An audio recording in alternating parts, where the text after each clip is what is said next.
Et cet invité aujourd'hui, c'est vous, Marine Turchi. Bonjour. Bonjour. Bienvenue sur ce plateau. Vous êtes journaliste au pôle enquête de Mediapart et vous êtes à l'origine des révélations de votre journal sur les accusations de viol et de tentatives de viol dont l'actuel ministre des Solidarités, Damien Abad, fait l'objet. Accusations qui ont secoué les premières semaines du second mandat d'Emmanuel Macron et qui continueront peut-être de le faire. On va y revenir. D'abord, quelques précisions sur les faits pour ceux qui nous regardent et qui ne les connaissent pas forcément.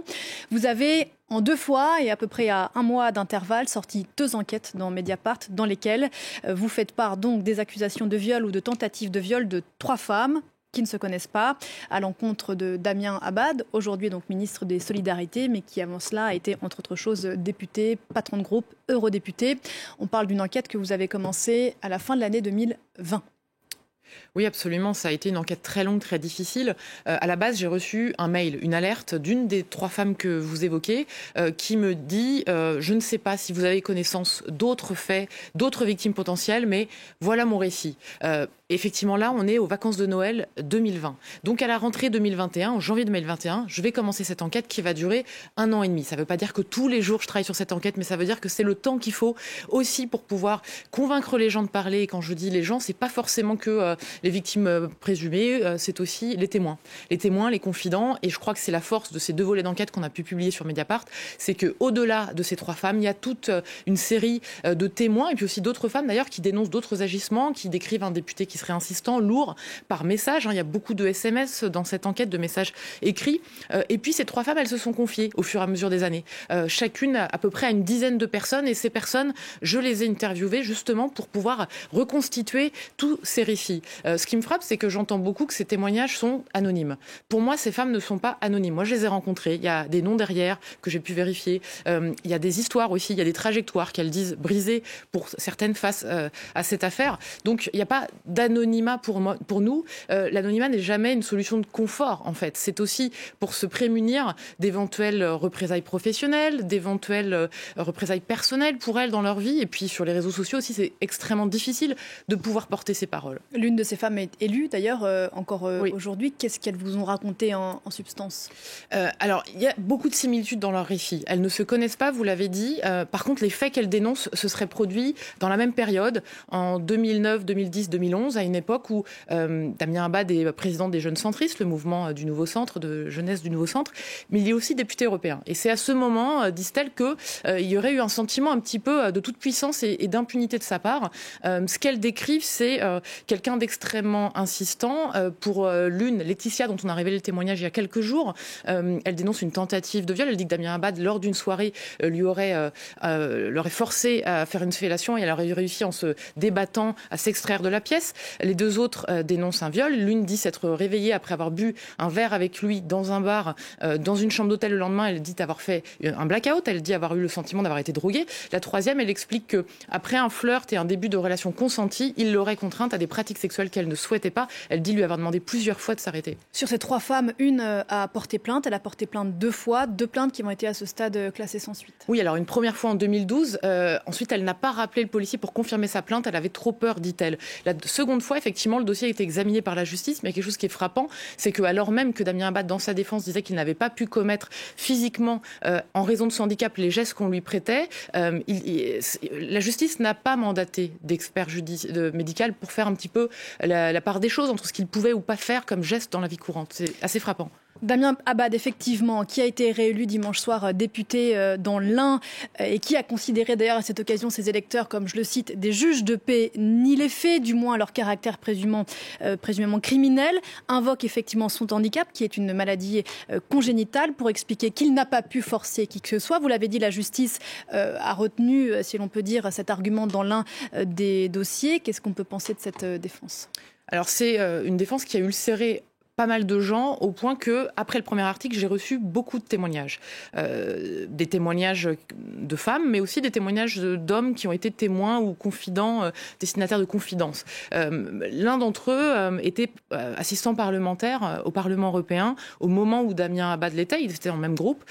Il me dit, moi, ça m'a mis hors de moi parce que moi, je l'ai vu se comporter avec des collaboratrices en soirée de manière déplacée, inappropriée, et son handicap n'était pas un sujet. Au contraire, selon lui, il a joué aussi de ce handicap.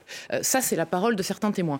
Les femmes qui l'accusent disent que, pour l'une, qu'elle a été très surprise de la force qui était celle de Damien Abad, qu'elle n'avait pas imaginée. Donc, c'est une défense qui est remise en cause par les plaignantes aujourd'hui. Moi, je ne rentre pas dans ce débat. Ce que je note, c'est que Damien Abad, je l'ai questionné pour ce second volet d'enquête. Je lui ai posé 14 questions extrêmement détaillées. Aucune réponse. Silence radio. Il n'a pas répondu. Son avocat n'a pas répondu. Sa conseillère presse n'a pas répondu au ministère. C'est quand même quelque chose qui m'interpelle. Les accusations sont graves. On parle d'une tentative de viol.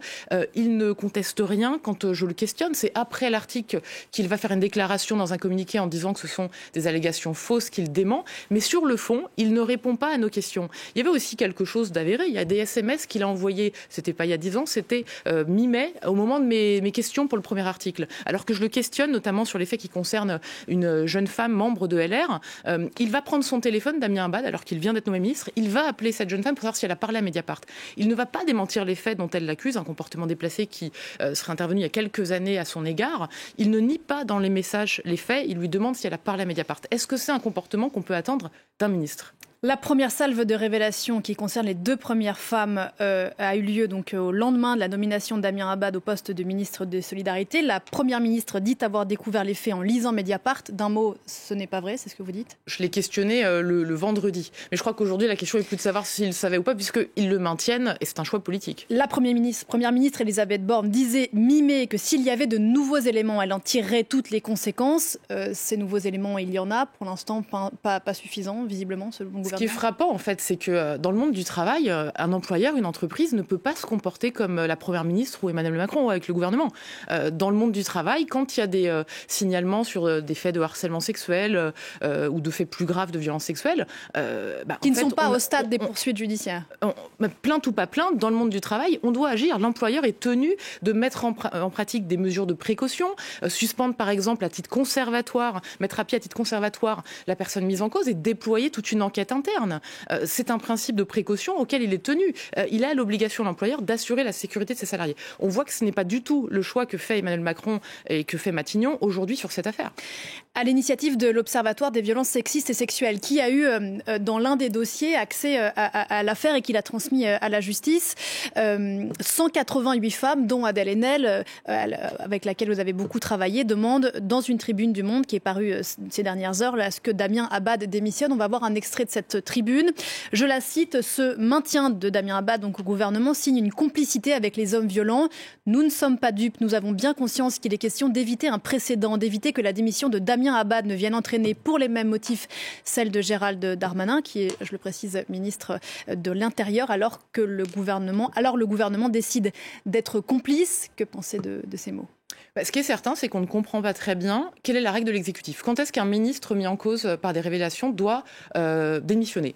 Par exemple, dans le cas d'une mise en examen comme c'est le cas d'Éric Dupond-Moretti, pas pour une affaire de violence sexuelle, mais pour une affaire de conflit d'intérêts, il ne démissionne pas. Dans le cas de Damien Abad, mis en cause dans des révélations dans la presse, il ne démissionne pas. Dans le cas de Gérald Darmanin, qui a été visé, qui est encore visé aujourd'hui, même si on s'achemine vers un non-lieu par une enquête pour viol, il ne démissionne pas. Donc, dans ce gouvernement, quand est-ce qu'on démissionne ? On peut se souvenir de Georges Tron en 2011, à la seconde où il est visé par 2 accusations d'agression sexuelle et 2 plaintes. Il démissionne. Ou plus récemment, de Taha Bouaf, la France Insoumise qui s'est retirée. Et puis dans d'autres affaires, on a vu par exemple François de Rugy démissionner après une histoire d'usage des fonds publics. Donc on a l'impression que sur les violences sexuelles, c'est une sorte de bulle à part où finalement le gouvernement ne prend pas la mesure de la gravité des accusations et aussi du symbole qui est de maintenir 2 hommes, en l'occurrence 2 ministres, accusés de violences sexuelles, Damien Abad et Gérald Darmanin. D'autant que dans ces 2 dossiers, il y a des choses qui sont avérées. Il y a des SMS qui montrent des comportements insistant qui montre, dans le cas de Gérald Darmanin, que 2 femmes viennent le voir pour lui demander de l'aide, l'une pour un dossier judiciaire, l'autre pour une demande de logement, et qu'en tant qu'élu, il va avoir des relations sexuelles avec elles. Ça, il le reconnaît, il estime juste qu'elles sont consenties, et il va faire des courriers d'intervention pour leur dossier. Est-ce que c'est un comportement pour un élu qui aujourd'hui est ministre de l'Intérieur et donc, à ce titre, en charge des violences sexuelles notamment ?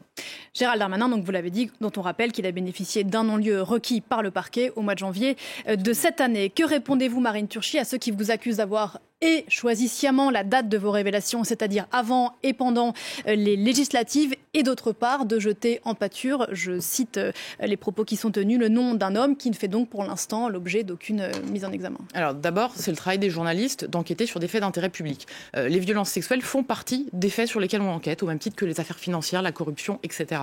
Donc je ne vois pas pourquoi on n'enquêterait pas là-dessus. Sur le calendrier politique, moi ce qui me frappe, c'est que si on publie avant la nomination d'un ministre, on va nous dire ah mais vous voulez empêcher sa nomination. Si on publie après, on va nous dire ah mais vous voulez obtenir une démission. Si on publie avant le premier tour des législatives, on va nous dire vous voulez biaiser les élections. Si on publie après les élections, on va nous dire vous avez voulu le protéger. Il n'y a jamais de moment pour publier une affaire, et surtout une affaire de violence sexuelle, parce que la société, une partie de la société peine encore à entendre que ce sont des faits d'intérêt public. Mais il faut bien comprendre une chose, on publie une enquête quand elle est prête. Et il est évident qu'après 1 an et demi d'enquête, à partir du moment où il y a un signalement qui est adressé au parquet de Paris au mois de mai, et puis à LR et à LREM, moi je suis contrainte de poser la question des alertes. Qu'ont fait les partis politiques qui ont été saisis du signalement, du témoignage de Chloé, de cette alerte? En l'occurrence, les Républicains et La République En Marche. Exactement. Et puis surtout, on peut aussi se dire que quand un homme politique qui est accusé de violence sexuelle est nommé au gouvernement, c'est un déclencheur pour beaucoup de gens. Et notamment pour celles qui se disent victimes de cet homme. C'est insupportable. On se souvient du rouge à lèvres de Denis Baupin le jour de la journée internationale des droits des femmes. Il y a le même effet pour Damien Abad. Quand son nom circule comme potentiel ministre, quand son nom est dit sur le perron de l'Élysée, c'est insupportable pour certaines femmes, de leur point de vue à elles, vu qu'elles se disent victimes de violences sexuelles. On peut le comprendre. Et donc c'est aussi ça qui déclenche le signalement de Chloé et puis la parole qui se débloque. Pourquoi Damien Abad n'attaque pas ces femmes pour dénonciation calomnieuse ? Alors, c'est assez intéressant, le silence radio de Damien Abad. Aujourd'hui, il n'a porté plainte contre personne, à ma connaissance, ni en diffamation contre Mediapart, ni en dénonciation calomnieuse contre ces femmes. Peut-être le fera-t-il, je ne sais pas, mais il n'a rien répondu, encore une fois, à nos 14 questions. Je lui ai proposé un entretien. Il faut bien comprendre que ce n'est pas un coup de fil 24 heures avant la publication. C'est une demande d'entretien, c'est qu'il a refusé à 2 reprises, et c'est ensuite des questions extrêmement détaillées. Il avait tous les éléments pour répondre. Dans certaines questions, il y a des éléments précis sur des SMS qu'il a envoyés. Sur, notamment, on peut évoquer le cas de Louise, cette ancienne Miss Pays de l'Ain, à qui il a envoyé, d'après les éléments que j'ai, des messages extrêmement insistants pendant des années, alors qu'il était député de la circonscription et membre des jurys auxquels elle candidatait. Ça, ce sont des faits avérés. Il n'a rien répondu. C'est un silence radio qui est très étonnant. Merci beaucoup Marine Turchi d'être venue ce matin sur le plateau de Paris Direct. On peut retrouver vos enquêtes, et pas que sur ce sujet, bien sûr sur le site de Mediapart. Je précise que vous avez co-signé une partie de l'enquête avec Hélène Salvi. Merci encore, bonne journée à vous. Nous on se retrouve juste après la pause avec Damien Coquet. À tout de suite.